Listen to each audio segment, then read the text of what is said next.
evening. Here we are again, Central States Women's History Month.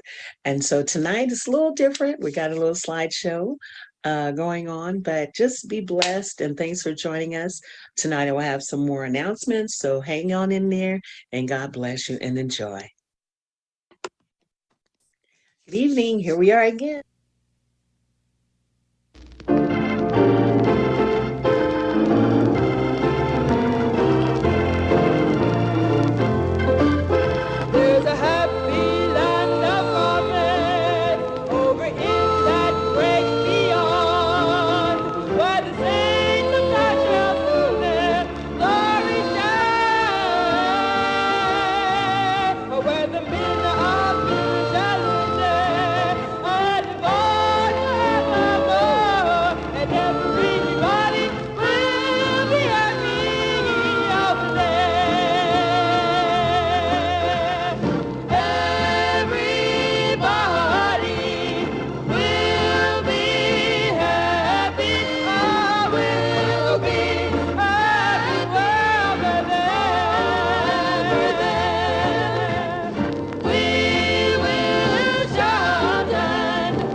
Okay, Central States, here we are again, Women's History Month. And as I told you, we're going around our conference because what better way to celebrate Women's History Month than to stay within my own surroundings. And tonight I want to talk to a lady that has really impressed my life as I was growing up. and the life that she lived. And a song that I always remember her singing, "It's my desire to live for Jesus." I get emotional when I think about that song, because there's a part of that song she used to sing was, "You can take the world, I don't need earth's power." And I remember that song so much, Sister Roberta. But just to see how she has stood the time and faith, stood on her ground and let the Lord lead her, I just thought it'd be fitting for me to call her and ask her, could I chit chat with her about her journey? So, Sister Roberta, with that being said, I want you to tell us where you're from, how you became a Christian, and then a Seventh-day Adventist Christian, and just tell some testimonies. Because there's some few things I know about you that I've watched from afar, that if you don't say them, I'm going to bring them out. Okay. So just turn it over to you. All right. Well, I'm Roberta Mays, and I was born in St. Joseph, Missouri. And I, as almost a toddler, would walk catty-corner across the street to St. Francis Baptist Temple to church every day by myself. Wow. And they said that this was what I was told from my seniors. And the reason why they knew I was going every Sunday, my Sunday school teacher came one day and said, "You can't tell me a person can't wear the same dress for a whole year to church." Because every Sunday, my mother would clean the dress. I would get up and put on the same dress every Sunday morning and go to church. And then I kept looking at the Bible. And in the Baptist church, all I heard about was like Christmas, Easter Sunday, some of the, the story of Joseph, the story of Moses. And I said, and we had one of those great big old fashioned thick Bibles. And I said, in this great big old Bible, why isn't there more stories in this? Because it was, so thick. And it was just maybe 7 or 8 stories I heard out of it. So one day I was a teenager, and a lady named Marcia Morgan, you might know her, came and she said, "Roberta, will you go to this youth meeting with me?" I said, "If Mom will let me, yeah, I'll go." So I went, and as a result, I decided I wanted to join the Seventh-day Adventist Church because it was showing me more than what the Baptist Church had shown me. Wow. And so I talked to my mother. The minister came over, and it ended up my mother, my stepfather, my brother, and myself were all baptized into the church at that time. Wow. We took the Bible studies and went baptized. And it was, I don't know, I just enjoyed everything about the church, not only finding more about the Bible, but the Pathfinder group. And Brother Lucas was there at that time, and he was very instrumental in getting everybody involved. And I remember him tutoring me on being a counselor for the younger girls. And I said, I talked to him and I said, with the things people are saying against me, I don't know whether I should take these girls. He says, "You're not going to let them do anything that shouldn't be done, are you?" I said, "No." He said, "Well, then you go on and take them girls up there," because they wanted me to watch over the girls at the thing. So I was thankful for his trust in me, and everything did go okay. Wow. And of course, Camp Shady Hill was the happiest part of, I think, my Christian walk, was because I love camping. At least that's where I started my camping love. I was going, we were having a cabin. I had 5 kids. We all camped out in that one cabin. And I think that was the closest time that me and my kids had, but there wasn't anything I did that my kids wasn't with me.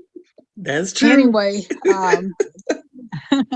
Camp Shady Hill was really great. And it hurt my heart when they told me that they had sold it. But they know what they're doing up there, I guess. So then I went to Oklahoma, and I joined I went to the church down there, the first church down there. And instead of just being a part of the Pathfinder group, I decided to start a Pathfinder group in my neighborhood. Oh, And I found this group of kids that was running behind this teenage boy. And he was a good boy. He took care of them. They were girls and boys in the group. So I told him, explained to him about the uh, Pathfinders. mhm. I not only got that group together, but we had our own equipment, we had our own Oh, shirts, we had our own name. We actually became a club of our own. But rather wow. than take them to my church, I took them out because our church really didn't have anything. I took Uh-huh. them out there so they could get their awards and stuff. So we Wow. went out there and they did their little crafts and got their little badges. And one thing that I remember from dealing with that group, there was one little boy that was really, really silly. One of those that just, you know how they just run and run and think Mhm. everything's funny and try to make everybody laugh. And so they told us, they gave us a slip, told us what the thing was we were supposed to do. And it was like a little skit. We Mhm. couldn't talk, and the people had to guess what we were doing. Oh, So okay. we went, and as we were doing it, he was doing his clowning. And Huh. after we got through, he we got off of it. He says, "Oh, I can do it better. Can we do it again?" And I said, "Sweetheart, the first time was the only time you had to do that." Oh, And I pray that that taught him a lesson, that the first time you do something, it's got to be at your best. come on. So anyway, and I've always tried to help children to understand that what I was taught, if a thing is worth doing, it's worth doing well. So Amen. you have to do it right the first time. And Amen. let's see, where can we go from there? You tell Uh, me, I know from remembering even when you were in St. Joe, you were always involved. And whenever it seemed like whenever the church doors were open, you and your children were there. Whenever, and I do remember when you used to pitch tents, even at Camp Shady Hill when we were younger. I remember that. I do remember that. I remember Yeah, that. and I Yeah. still camp. I bought a camper trying to Oh, get Bobby, my youngest girl, to go camping with me. But a few years back we had a flood and it took my camper. But oh I'm no. still camping in a tent. And if you come to camp meeting this summer, you're gonna Hmm. see me in my tent as usual. And they be talking. I was sleeping the last time I had the tent up there. Hmm. One of the pastors, I don't know whether his wife or him, told me that he was just like almost walking the floor all night, worried about me because a storm happened. Oh, And okay. he says one part of her tent fell. Well, the tent, it wasn't actually the tent, it was the screened in area that I had Hmm. that Okay. fell. And Okay. I'm in there sound asleep in this storm. Okay, Jesus. Ain't nothing bothering me. I went to sleep and woke up the next morning. That's when I found out that there had been a storm. Oh my goodness. Oh my goodness. So anyway, it was funny. And they were explaining to me how worried about me he was. I said, God's got me. I ain't worried about nothing. So, and let's see, I have taken other people's children up to camp Hmm. with me. And the young girls that I took up there, by the time I went home, I was fit to be tired because I was really upset with them. Oh So I no. went down. I was on my way. I figured that I could drive back that night. I waited until service was over on Saturday night, Hmm. and then we had a whole week, and I'm That's dealing with right. these kids 10 days. all week. And by Saturday night, I said I can't take no more. Excuse me. So I ended up leaving right after the last service. Mhm. Now I needed to get some sleep. As Right. I drove down, trying to get back to Tulsa from Hmm. Kansas City, I ended up, I thought I was turning into a driveway, and I Hmm. ended up turning on the side of it. So my car is sitting cocksided. I was scared to get out because I'm heavy enough. I thought I was holding the car in place. So I had the kids get out of it. But Yeah. a man came along and he told me that he had been in Africa and something like this had happened to him. Hmm. We had to unload the car to get the spare tire out. He took Mm. that spare tire, put it underneath the wheel so we could get up out of there. And by the Mm. time we got up out of there and I turned around to thank the guy, I couldn't see him nowhere. He Angel. drove up in the car and he went on down the highway. And I called myself trying to hurry up and get down the highway too to see where he went to. And I ain't see no lights or nothing. That's an And I angel. said, the Lord done sent an angel to help Amen. us out of that situation. So, Amen. Amen. yeah, Wow. it was something. You know, Yeah. it's something because you've always had good testimonies and growing up, yeah, everybody always talks about I'm a crybaby, but you know, I absorb a lot in observing you and watching you with your children and how you were just so faithful. When you would get up and sing, it was something about your voice that was so Holy Spirit driven for me. And so Um, that song has stuck with me. It's my desire to live for Jesus. I will never, ever, ever, Sister Roberta, forget that song. And you know what? And I have not heard anybody sing that song but you. really, I Right? got Yes. that song from the first church. Well, it wasn't the first church. It was a church out in Kansas. Mm-hmm.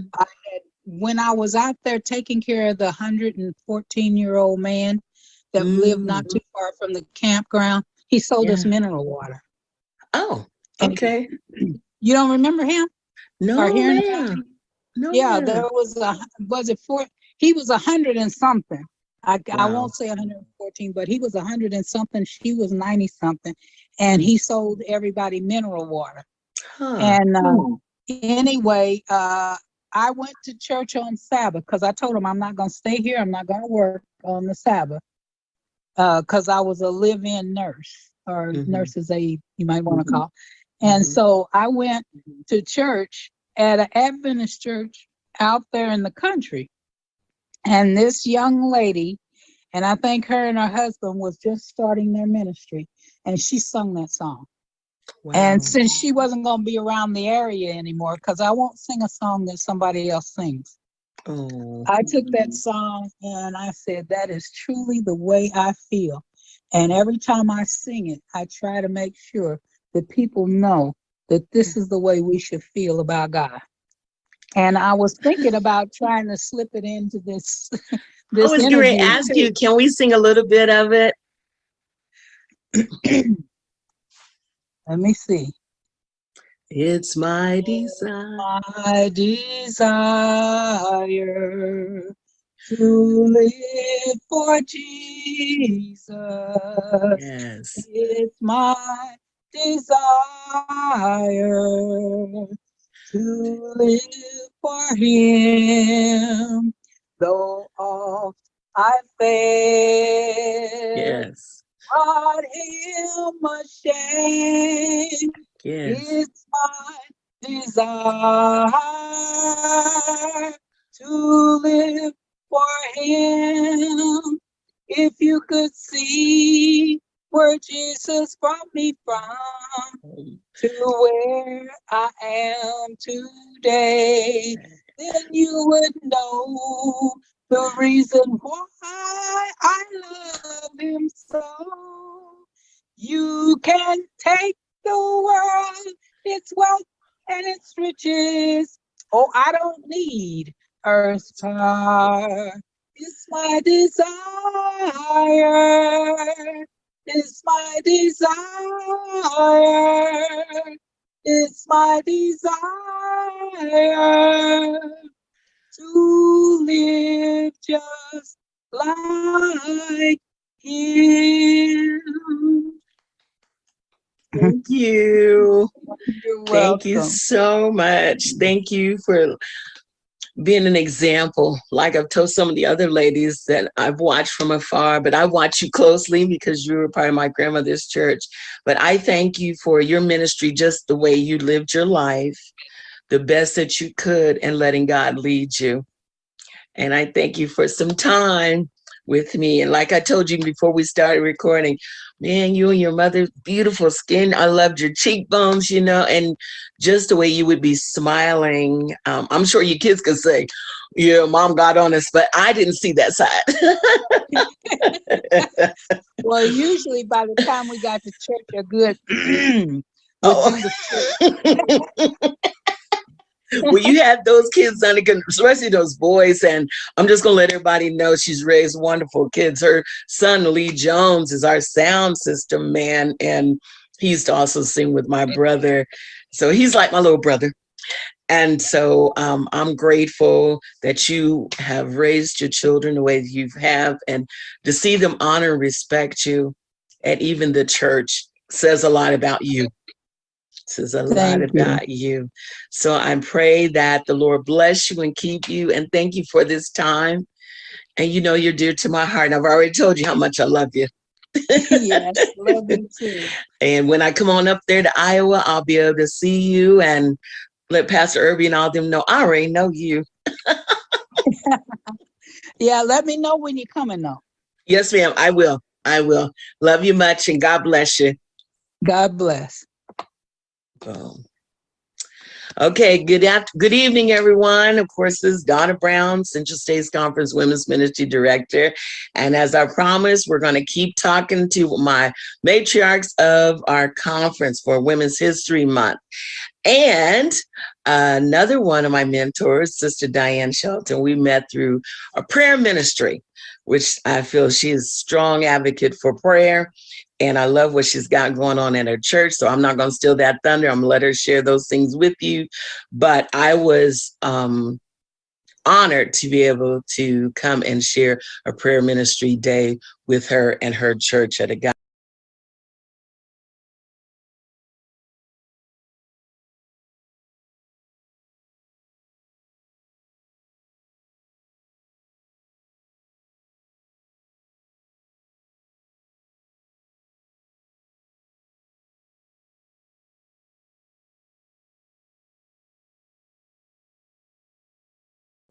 Well, I love Sister Donna too, and thank you so much for that beautiful introduction. I want to tell you that when I found the Seventh-day Adventist Church, I was searching. I was looking for a church, and my girlfriend and we had been into a Baptist church, and we loved our church. We loved our pastor, and we were looking for a church just like the one that we had left, but we had moved out of the area. So we were looking for one in the new area that we lived in Oakland, California. And what happened is her children joined the Oakland Golden Gate Academy. And at that church, she was so impressed with the Adventist school that she started taking studies. And as she started taking studies, she joined the church. And so then she came and got me, and she said, Diane, I found us a church. So I said, okay, you found a church. She knows what I like. So I didn't even question her. She said, come to church on Saturday. And I said, Saturday? You go to church on Saturday? She said, yeah. I said, okay. So I got my gang together, and I was a single mother of 5. So we couldn't go with anybody. We had to take our own car. So we followed her to church, And when we parked and we got out and we went into church, and I opened up the door and I stepped into the vestibule, and it took me 2 minutes to know that I was all wrong, because it was in the hot pant area. So I had on the shortest dress that you could imagine. And I had dolled up and put on all my jewelry, which I usually don't even wear, and made my face up, and I looked like Jezebel coming into that church, and I knew it.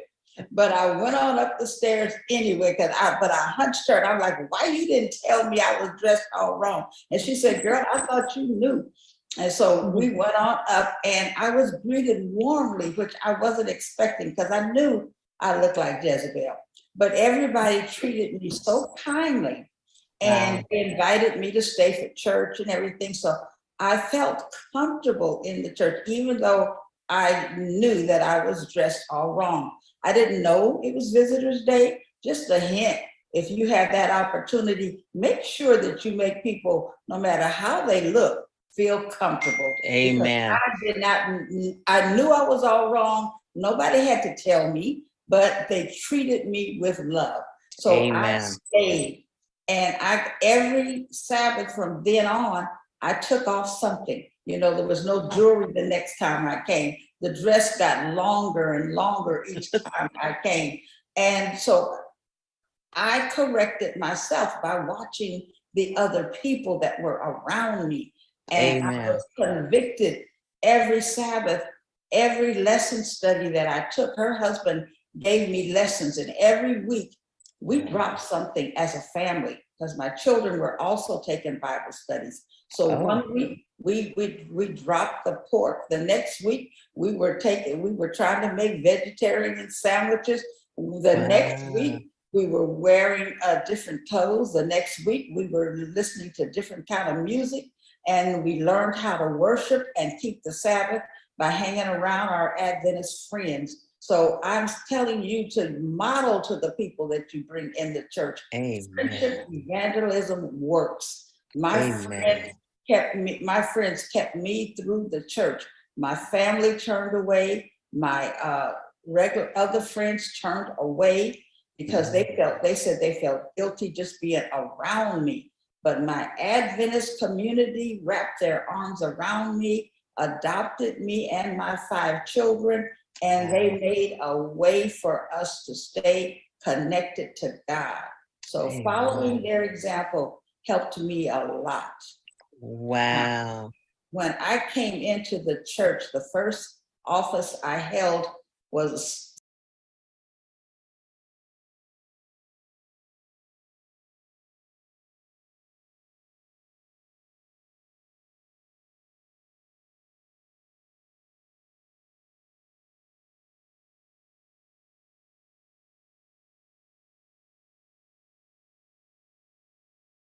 the Sabbath school secretary had to send a report into the conference. That's right. Knew how to do that because of that training. And then, so I want to say again, when you are an officer turning your job over to someone new, mentor them. Don't leave them hanging, because it helps when people know what to do. They'll do their job if they understand it. So that's right. The next thing I was turned over to was the usher leader for the youth. I love that. I had been usher leader in the church before. So I brought in a lot of the old ways that the Baptists did. And they kind of looked at us funny, but the young people loved it.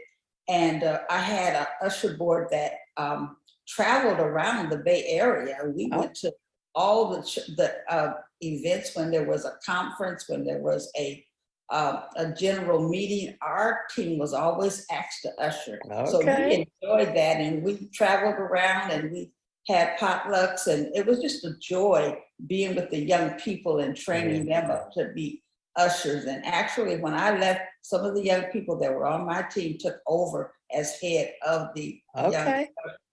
So that was a deal for me. Other offices I held was Sabbath school superintendent, usher leader, senior usher leader for the other churches that I had been in. I think I did everything but deaconess. And in a certain way, you probably did some of those jobs from the deaconess anyway. Well, I currently serve as prayer coordinator, and that's actually my favorite.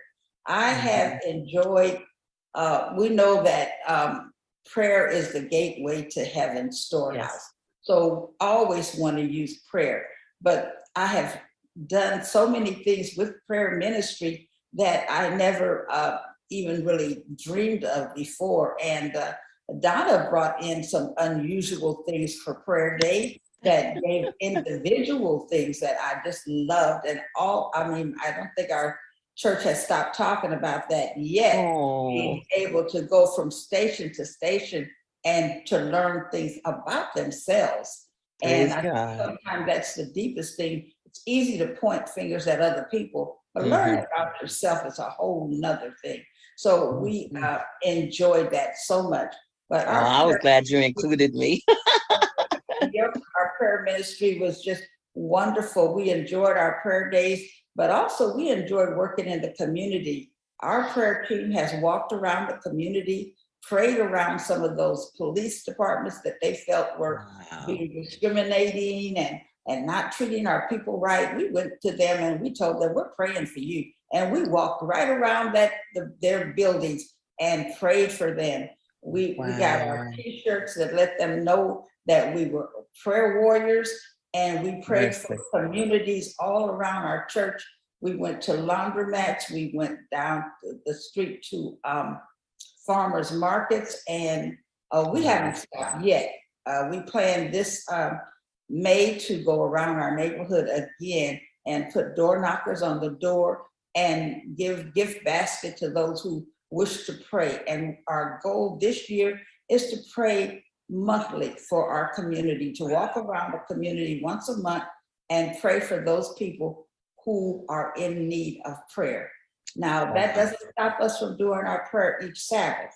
Right. Each Sabbath, our church has a unique thing of asking the community of Agape to name what they want us to pray for. And sometimes the church doesn't always have time to do individual prayers. But when church is over, we meet at 2:00 and we pray for every single request that has been made. And we not only pray that day, but we have a line as people send us requests. We pray for those immediately as we get them throughout the week. So our prayer team is on target all the time. We see answers happening all the time. We believe Agape is a praying church, and we see God as an answering God. So I'm excited about our prayer team, and we will keep going as long as we can. Man, sis, ooh, wow. I know you have a powerful prayer ministry because I was there. I was just honored that we could be a part of it. But to see how strong it was, oh my goodness. That's one powerful team. And I think that that's what unifies a church. We have a strong prayer team, and your leadership is involved, and that brings everybody together. And so the devil doesn't have time. He can't even penetrate the walls because you got it covered.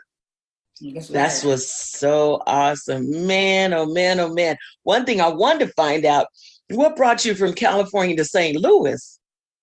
Well, when I was in California, I was busy raising 5 kids that were getting to the young adult stage, but they weren't leaving home.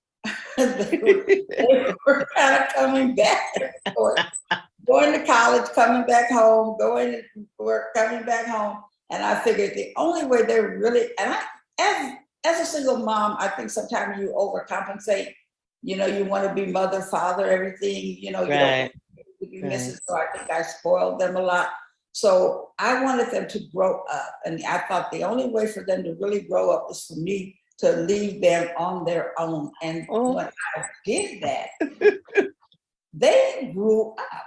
Every single one of them stood on their own 2 feet, very strongly. I knew they could do it, but they weren't going to do it. I thought as long as I was there, I had a 4-bedroom house, they could run in and out of, and that's what they were doing. When I moved, it was funny, they got apartments right next door to each other. But it was really cute because they were able to support one another as they grew up. But they all are professionals. They own their own homes. They drive their own car. They're doing wonderfully. And I knew that they would, but I had to leave in order for them to do that. but you're a good mother and a praying mom. And for someone to just listen to your story, you had to be a praying mother. And for you to be this proud and the Lord to bless you. And then you come on to Central State so you could bless us. Man, we couldn't ask for something better. So I'm glad you followed the Lord's lead and left and came here because we really needed you so much. And I really appreciate this time, Sister Diane. You don't know what it means to me. And just to hear your story, man, I didn't even know. I didn't know, but I'm just so grateful that you've come to join us. And I'm going to be praying for the prayer ministry. And as much as I can contribute and come, even if it goes means walking and knocking on doors, I will do my best to support you as well as I can. But I just thank you for this time. And Lord knows how much I love you. I tell you all the time when I see you how much I love you. But I'm praying for you and your ministry. And I thank you so much. Thank you. Donna. I love you and love what you contribute to us. And I know that you always got our back. So we thank you. I got you. Thank you. Take care. God bless. Hello, everybody.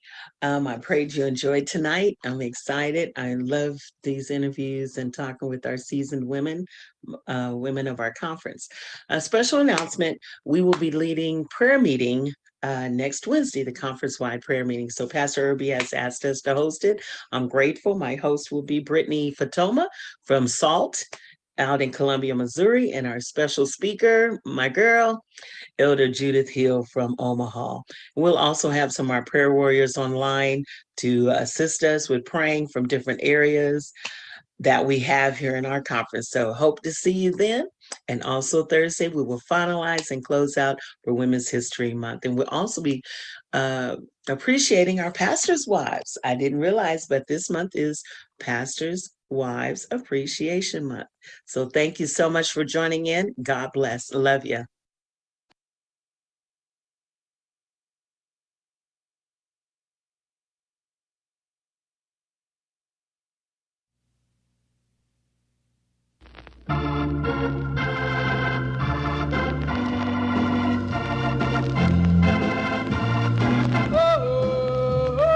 Holy Ghost, getting you ready for that great day. Holy Ghost, getting you ready for that great day. Holy Ghost, getting you ready for that great day. Who shall be able to stand? I shall see my brother in the great day. I shall see my brother in the great day. I shall see my brother in the great day. Oh, who shall be able to stand? I shall see my Father great day. I shall see my Father in that great day. I shall see my Father in that great day. Who shall be able to stand? Holy Ghost, getting you ready for that great day. Holy Ghost, getting you ready for that great day.